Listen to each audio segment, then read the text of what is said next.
Shalom, nous allons étudier ici un passage de la Parashat Bo qui nous parle de la plaie des ténèbres, donc l'avant-dernière plaie. Nous sommes au chapitre 10, versets 21, 22, 23. En 3 versets, la Torah nous décrit cette plaie. Vayomer Hashem al Moshe Kadosh Baruch Hu, Dieu dit à Moshe, Neteyatra la Shamayim, mettant ta main sur les cieux, Veyi Choshech al Eretz Mitzrayim veyamesh Choshech, et qu'il y ait des ténèbres sur l'Égypte. Et après, en 2 versets, on voit réellement cette plaie. Vayet Moshe et Yado al Shamayim. Donc Moshe étend sa main sur les cieux. Veyi Choshech afela b'chol Eretz Mitzrayim shloshet yamim. Il y eut des profondes ténèbres sur l'Égypte durant 3 jours. Et un dernier verset.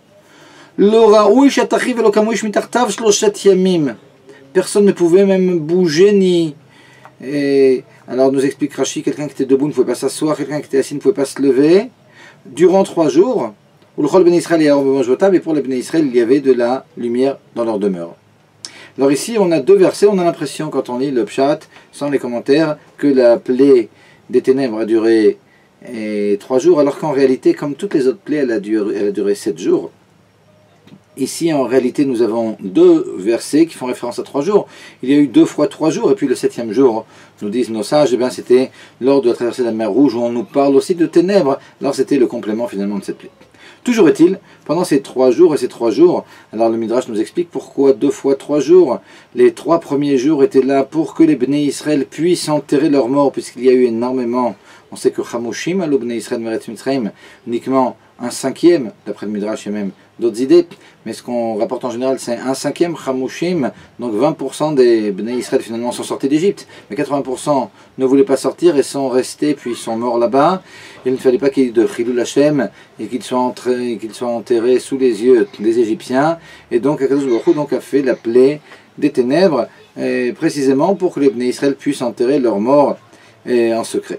Une deuxième raison est apportée par le Midrash, apportée par Rashi aussi, c'est que les Bnei Israël devaient sortir d'Égypte comme il avait été promis à Avraham Avinu, avec Rechush Gadol, avec beaucoup de biens, finalement tout l'or et tout l'argent d'Égypte devait sortir, devait être libéré d'Égypte et devait être remis au Bnei Israël. Alors dans cet or et cet argent, on a le côté matériel, mais on a aussi le côté spirituel, d'étincelle, de sainteté dont on a déjà parlé à plusieurs reprises, qui se trouvait en Égypte depuis déjà avant la création du monde. Et puis il fallait libérer finalement toutes ces étincelles, et puis par tout le travail des enfants d'Israël et toutes les souffrances pendant ces 210 ans, ils ont eu le mérite finalement de pouvoir les faire sortir. Et l'un va avec l'autre parce que ces étincelles de sainteté se trouvaient dans ces ustensiles qu'il fallait absolument libérer d'Égypte. Toujours est-il, donc la deuxième raison pour laquelle il y a eu la plaie des ténèbres, c'était pour pouvoir rentrer, les Bnei Israël sont rentrés pendant cette deuxième période de 3 jours dans les maisons des Égyptiens, puis là-bas ils ont réquisitionné, ouvert les tiroirs et puis trouvé finalement tous ces ustensiles. Alors ils ne les ont pas pris à ce moment-là, mais lorsqu'ils sont sortis, ils ont demandé, sous l'ordre d'Akadosh Baruch Hu, aux Égyptiens de leur remettre tous ces ustensiles, cet or, cet argent, et les Égyptiens ne pouvaient pas réfuter parce que les Bnei Israël savaient exactement leur dire où se trouvaient tous ces ustensiles qu'ils avaient vus donc pendant cette plaie des ténèbres. Toujours est-il, ce que je voudrais voir ici avec vous, c'est 2 exégèses, une du Midrash Rabbah et une de Rashi, qui se ressemblent et qui sont malgré tout un peu différentes. À la fin de toute cette histoire, donc des 3 versets, à la fin du 3e verset, nous dit la Torah, pour les Bnei Israël, il y avait une lumière dans leurs habitations. Ça, c'est le pshat, on va revenir à Rashi par la suite, qui explique ça exactement comme on a traduit. Dans les habitations des Bnei Israël où ils habitaient, il n'y avait finalement pas la plaie des ténèbres. Mais lorsque l'on lit le Midrash Rabbah, sur ce passage, le Midrash nous décrit ici une lumière bien miraculeuse. Pour les Bnei Israël, il y avait une lumière dans leurs endroits, finalement, leurs endroits où ils sont assis, nous dit le Midrash. Mais pourquoi parler de Bemosh Votam? Pourquoi ne pas dire qu'il y avait de la lumière dans Eretz Goshen, c'est-à-dire dans leur contrée? Et nous dit le Midrash, non, parce qu'en réalité, ce n'est pas uniquement dans leur contrée, c'est dans tous les endroits où ils pouvaient arriver, finalement, y compris les maisons des Égyptiens. Lorsqu'ils rentraient chez les Égyptiens, ils étaient accompagnés d'une lumière bien miraculeuse. C'est-à-dire que ce passouk qu'il y a en plus, cette partie de passouk qu'il y a en plus, elle est là pour nous dire qu'en réalité, d'après le Midrash, il y avait 2 miracles. Ce n'est pas uniquement un miracle où il y avait des ténèbres pour les Égyptiens et pour les Bnei Israël, il n'y avait pas de ténèbres. Ça aurait pu être un miracle d'une plaie, un peu comme pour toutes les plaies, d'une plaie qui était pour les Égyptiens uniquement. Non, il il y a beaucoup plus que ça. Non seulement il y a une plaie pour les Égyptiens, mais d'après le Midrash, il y avait en plus une lumière tout à fait surnaturelle qui accompagnait les Bnei Israël, et lorsqu'ils rentraient dans la maison des Égyptiens, alors cette lumière, elle avait un peu deux fonctions, une fonction rayon laser, une fonction rayon X. Alors c'est pas comme ça que le dit le Midrash, mais malgré tout, alors d'un côté, cette lumière se tournait vers les endroits où il y avait les ustensiles en or et en argent des Égyptiens pour bien montrer aux Bnei Israël, voilà, ici, et là, et là, et là, se trouvent ces ustensiles, marquez bien, puis au moment opportun, vous direz aux Égyptiens de vous sortir tous ces ustensiles. Donc ici, cette lumière, c'est une lumière comme ça qui est dirigée vers tous les endroits bien intéressants. Et la deuxième fonction, c'était de pouvoir montrer aussi à travers les barils, à travers les coffres, etc., un peu comme des rayons X, au Bnei Israël, où se trouvait tout cet or et tout cet argent. C'est comme ça que c'est décrit dans le Midrash. Lorsque l'on lit Rashi, chez Rashi, il n'y a absolument pas cette lumière miraculeuse. Parce que lorsque Rashi nous parle, alors je vous invite à ouvrir le Chumash, donc Parashat Bo, au 10e chapitre, verset 22, la lumière dont on parle, c'est au verset 23 qu'elle est apportée. Mais c'est au verset 22, donc avant ça, que Rashi nous parle des Bnei Israël qui rentraient chez les Égyptiens, puis qui ouvraient les tiroirs, et puis qui cherchaient finalement tous les biens, l'or et l'argent qu'avaient les Égyptiens. Et donc on comprend que pour Rashi, il y avait quelque chose de tout à fait naturel. C'est-à-dire, il y a eu effectivement la plaie qui était miraculeuse, la plaie des ténèbres. Mais le fait que les Bnei Israël voyaient, ce n'est pas en raison d'une lumière bien miraculeuse qui les accompagnait, mais ils voyaient parce qu'ils n'étaient pas touchés par la plaie finalement. Et donc, mais en profiter. Une des différences entre le Midrash et puis ce que nous dit Rashi, c'est que d'après le Midrash, qui rentre le jour, la nuit, n'importe quand, de toute façon, il y a cette lumière miraculeuse qui les accompagne. D'après Rashi, non. Il n'y a pas de lumière miraculeuse, donc tout va d'après la nature. Et donc, il fallait qu'ils rentrent dans la journée, puis qu'ils ouvrent les volets, s'il le fallait, pour pouvoir voir. Toujours est-il, d'après Rashi, tout ici est naturel. Et les Bnei Israël, donc, rentrent chez les Égyptiens. Israël, ils devaient chercher toutes ces choses-là. Ils les voyaient, c'est pas qu'une lumière leur montrait les ustensiles, mais il y avait ici tout un travail où les Bnei Israël rentraient dans les maisons des Égyptiens, ouvraient les tiroirs, les placards, etc. pour trouver tous les trésors. Et cette exégèse de Rashi vient du fait que Rashi ne comprend pas que Ulchol ben Israël ayaor ben moshvotam, qui est rapporté dans le verset qui suit, décrit une lumière bien particulière, mais elle nous dit uniquement à la fin des 3 versets qui décrivent la plaie des ténèbres, que tout ça c'était uniquement pour les Égyptiens, mais dans les habitations, donc en Goshen, des Bnei Israël, il y avait de la lumière, il n'y avait pas de ténèbres. Donc ce sont les deux exégèses, celle de Rashi, selon qui tout était naturel en ce qui concerne cette course derrière après les ustensiles, pour le Midrash, quelque chose de miraculeux. Pourquoi Rashi a un peu changé de ce que nous dit le Midrash et puis il nous explique ça de cette façon-là? La chose est la suivante. Akadosh Baruch Hu ici a demandé aux Bnei Israël, on le voit juste après lorsqu'ils vont sortir, Veishalu ishetreu veisha ishmetreu veisha metreuta kle chesef uchlezav. Akadosh Baruch Hu a demandé, a exigé que les Bnei Israël demandent alors les hommes aux hommes, les femmes aux femmes, les ustensiles en argent, les ustensiles en or des Égyptiens. Donc ici, il y avait finalement une mitzvah à accomplir, un commandement divin. Et nous dit le Rabbi dans une sikha, les commandements qu'Akadosh Baruch Hu nous demande de faire, ces commandements, ils sont là, on le sait, la Chassidoute nous l'explique, toutes les mitzvot finalement sont là pour raffiner le monde et amener purification et sanctification au monde. Mais dans la mesure où maintenant, et le monde, c'est le monde et la nature du monde, dans la mesure où l'on fait les mitzvot, si l'on fait les mitzvot par le biais de miracles, c'est déjà plus la nature du monde que l'on va purifier. Finalement, on fait un miracle, on bouleverse quelque part le monde de la nature, et finalement n'est pas ni purifié ni sanctifié. Donc il faut absolument, lorsque l'on fait une mitzvah, que cette mitzvah soit faite de façon naturelle. Sinon, on a perdu finalement tout le but de cette purification, puis de descendre bien en bas dans la nature qui est nature, et puis de pouvoir changer le monde tel qu'il est, un monde naturel. Mais non seulement la mitzvah, Mais dans la mesure où même la préparation à la mitzvah, on sait que la préparation à la mitzvah, c'est aussi une partie de mitzvah, au point que le Talmud de Jérusalem pense même que sur la préparation d'une mitzvah, comme construire la souka par exemple, il est d'avis que l'on dise que l'on prononce une bracha, alors finalement la halacha n'est pas telle, mais malgré tout on sait qu'il y a une grande importance non seulement à la mitzvah, mais aussi à la préparation de la mitzvah. Et donc mitzvah et préparation de mitzvah doivent être faits de façon naturelle. Il y a une histoire qui est racontée par le Rabbi Rayatz de Lubavitch, le 6e Rabbi de Lubavitch, dans son livre Likutei Diborim. Il nous raconte que lors de l'arrestation de Admour Hazaken, à un moment ils avaient besoin de le faire passer d'un endroit à un autre endroit où il devait suivre un interrogatoire, et puis il est passé de cet endroit à l'autre endroit, donc il y avait un fleuve, et puis on l'a pris comme ça sur un petit bateau.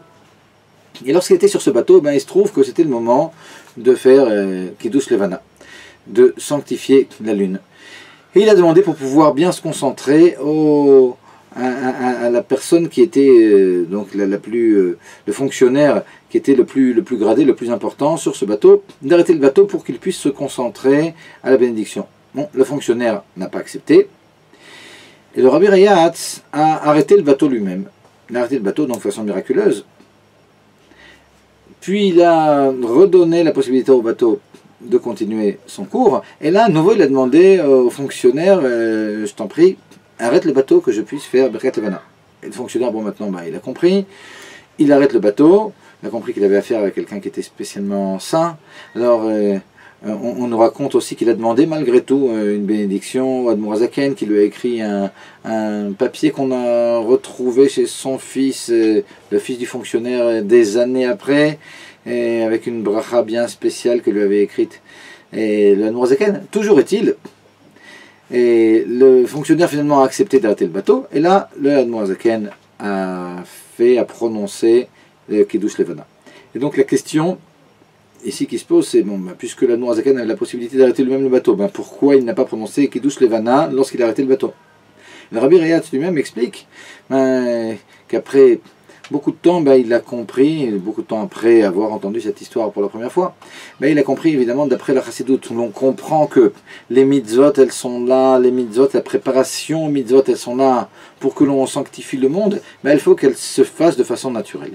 Et donc non seulement la bénédiction elle-même doit être faite de façon naturelle, ça de toute façon, mais aussi la préparation. Ici le Rabbi Admour Hazaken avait besoin de se préparer, de se concentrer, donc il avait besoin pour se préparer à la mitzvah que le bateau s'arrête. Il fallait que cette préparation aussi se fasse de façon naturelle, donc par un ordre donné par le fonctionnaire.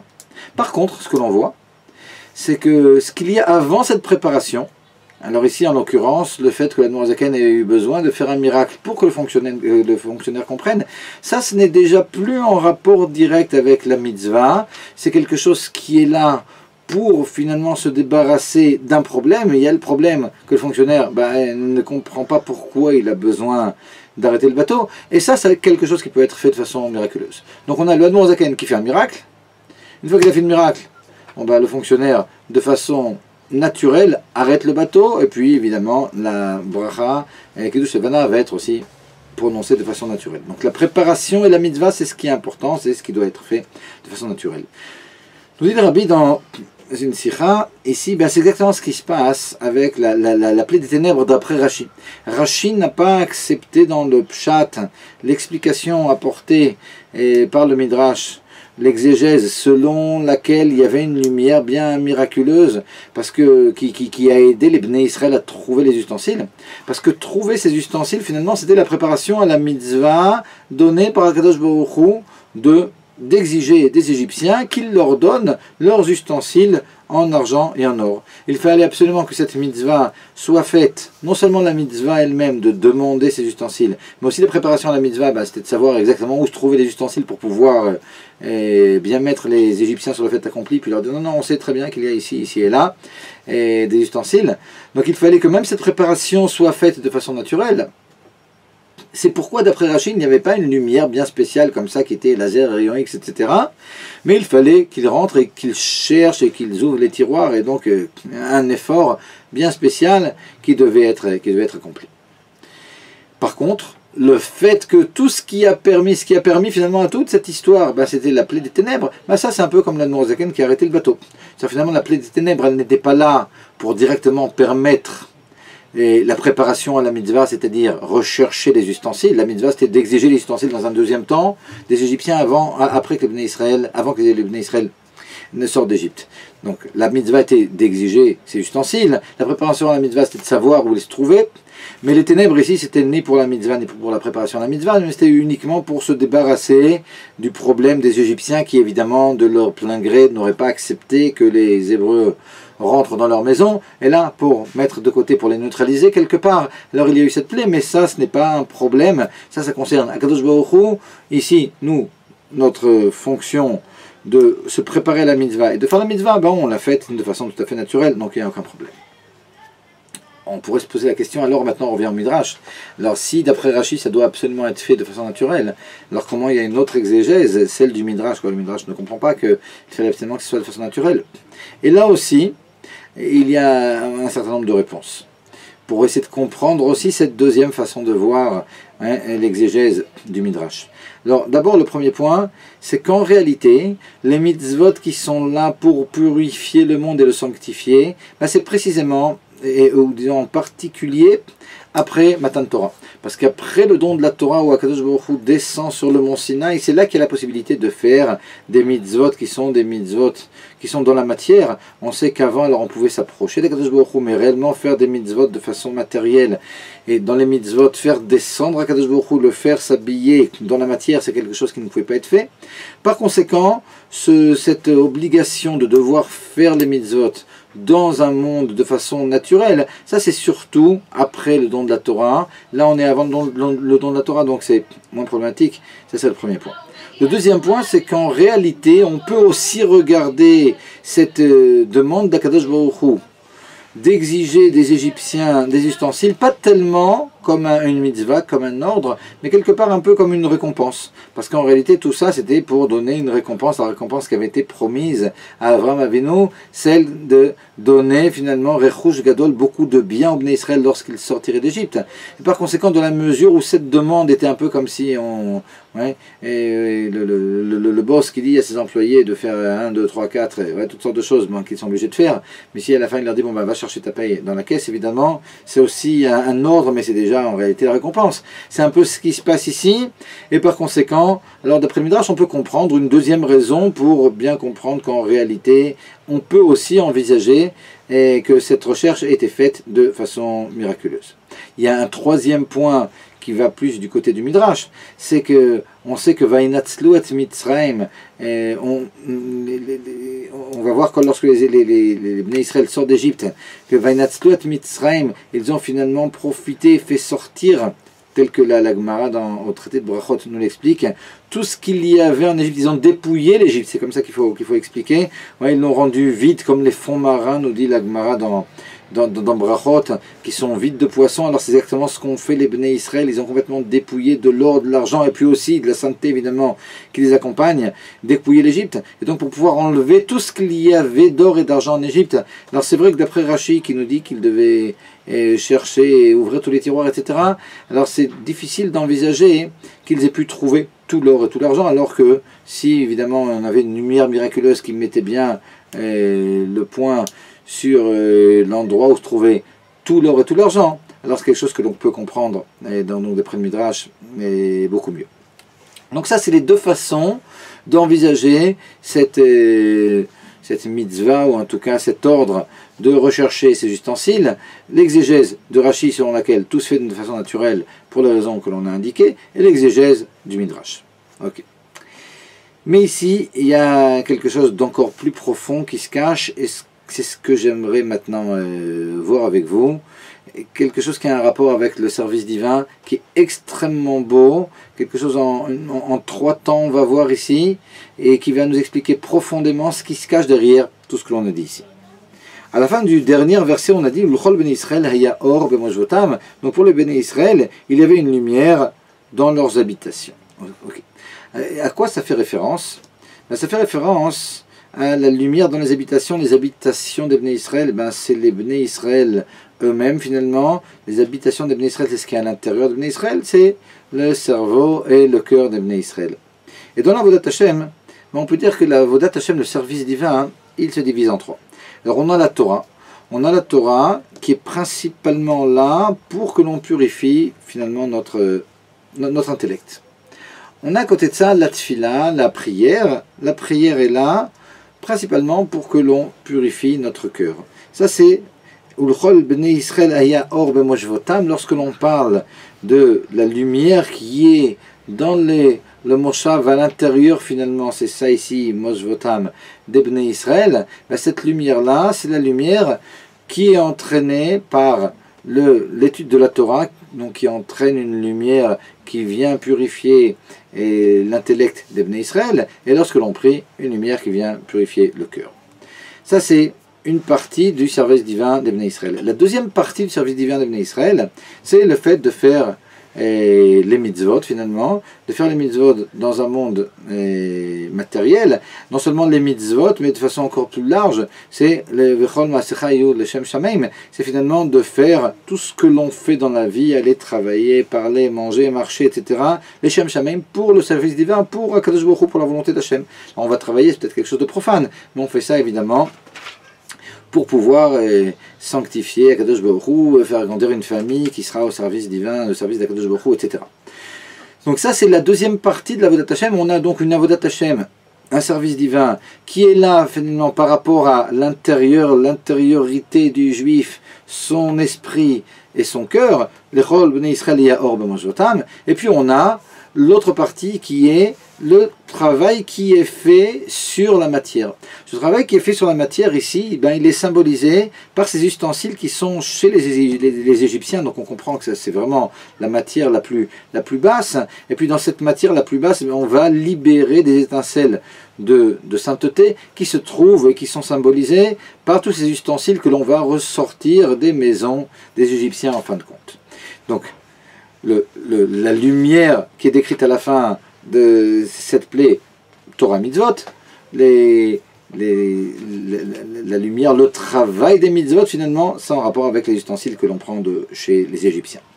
D'après Rashi, Ulchol Ben Israël Ya'or B'Moshvotam, ce dernier verset qui nous dit, la fin du dernier verset qui nous dit qu'il y avait une lumière chez les Bnei Israël, ça n'a rien à voir, comme on a expliqué tout à l'heure, avec la plaie des ténèbres, et ce n'est pas une lumière spéciale qui a aidé les Bnei Israël à trouver les ustensiles, c'est quelque chose de complètement indépendant. C'est quelque chose qui vient nous dire uniquement, non, mais à Goshen, là-bas, il n'y avait pas de plaie des ténèbres. Qu'est-ce que l'on peut déduire finalement de ça? Ben que finalement, d'après le Pshat, c'est-à-dire l'explication la plus primaire, ben on comprend qu'on a deux types de services divins.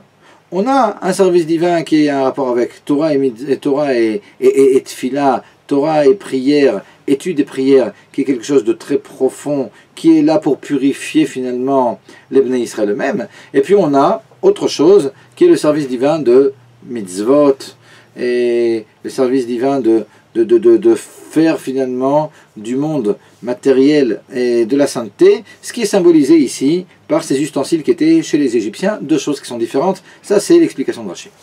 D'après l'explication du Midrash, Ulchol Ben Israël Ya'or B'Moshvotam, cette dernière partie du troisième verset, on a dit que c'était une lumière bien spéciale, alors qui fait toujours référence d'après ce qu'on explique maintenant à la Torah, l'Echol Ben Israël Ya'or B'Moshvotam, il s'agit d'une lumière au niveau de la profondeur des choses, d'une lumière, on a dit, qui rentre chez les Bnei Israël lorsqu'ils étudient la Torah et qu'ils prient.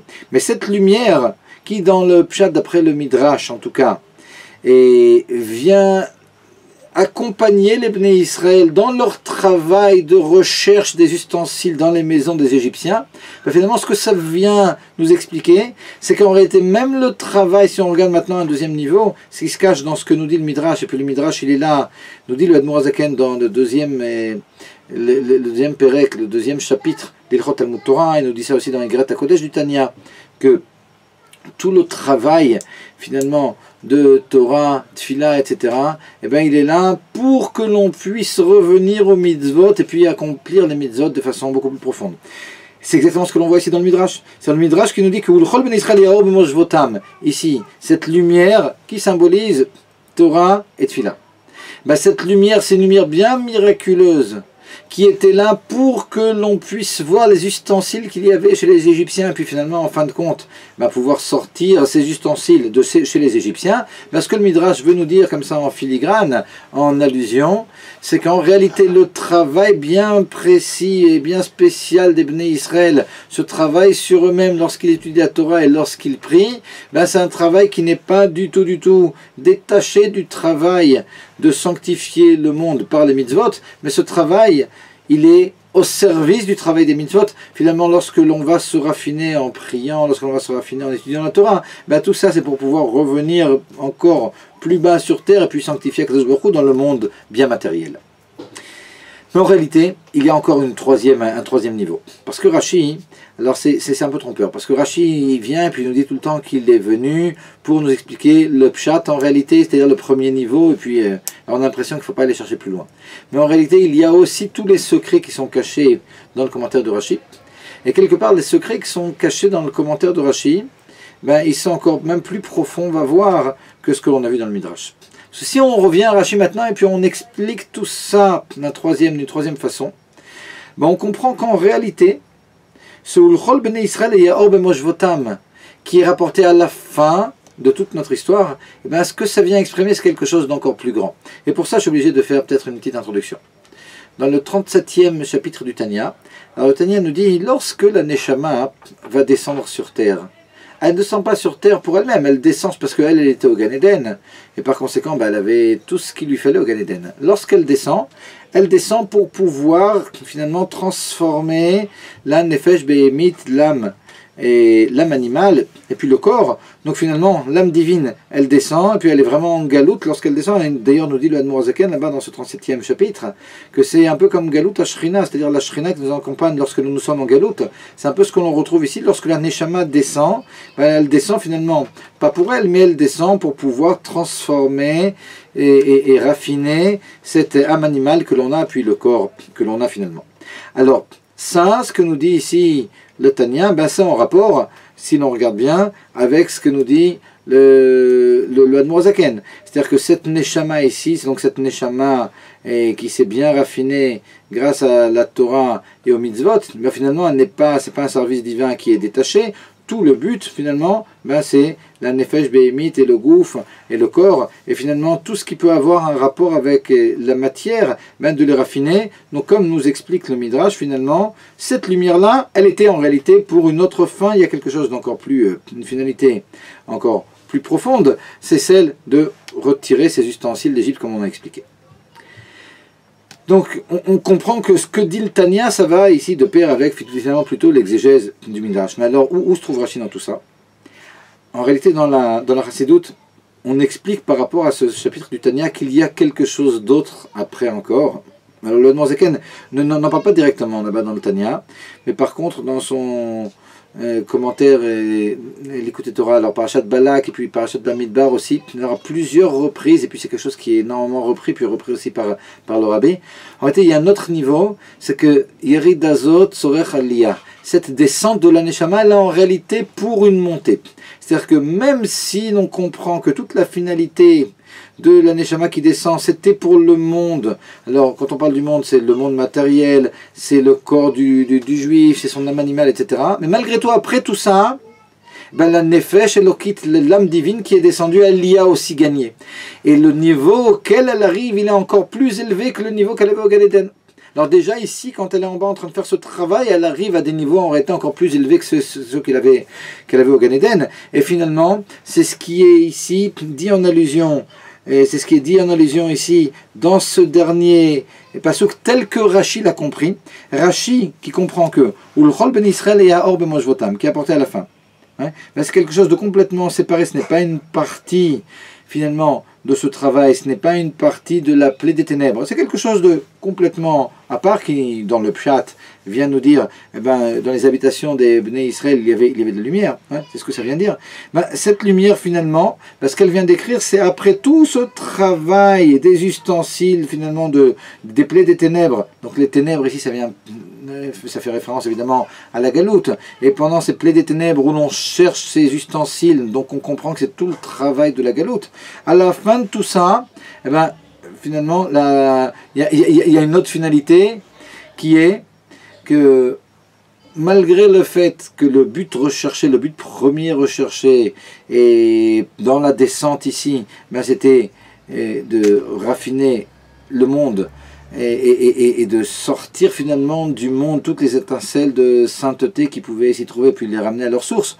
En réalité, il y a aussi un intérêt pour la Nefesh Elokit dont on parle moins souvent, qui est le fait qu'elle arrive à des niveaux encore plus hauts que ceux qu'elle avait lorsqu'elle était au Gan Eden. Ce qui est ici décrit par Ulchol Ben Israël et Yaor Ben Moshvotam. Pour les Ben Israël, finalement, à la fin de tout ce travail, il y a une très grande lumière qui va s'additionner finalement à la lumière de la Neshama.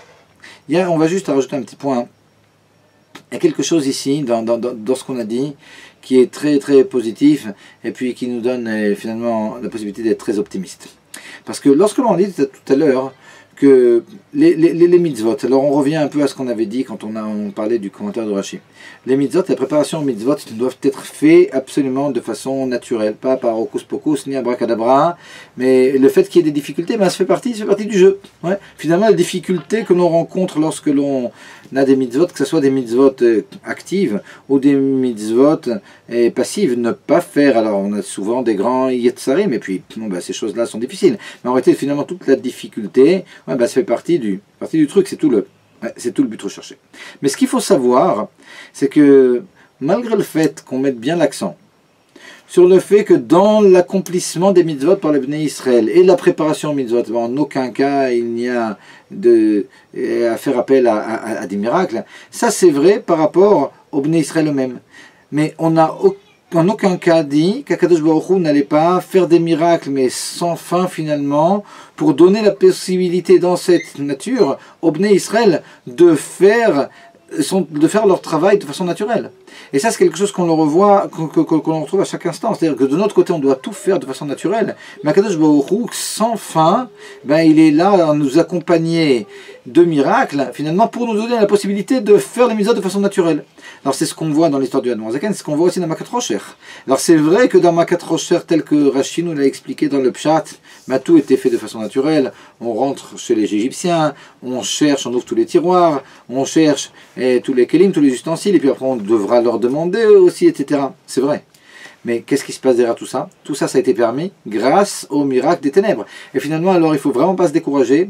Il faut savoir qu'à côté de toutes les difficultés que l'on rencontre dans l'accomplissement des mitzvot que l'on doit faire de façon naturelle, on est accompagné par Akadosh Baruch Hu qui nous fait sans fin des miracles. Et Bezrat Hashem, que l'on ait le srout immédiatement de pouvoir participer au miracle de la délivrance finale. Bezrat Hashem, Leitrot, Shalom Shalom.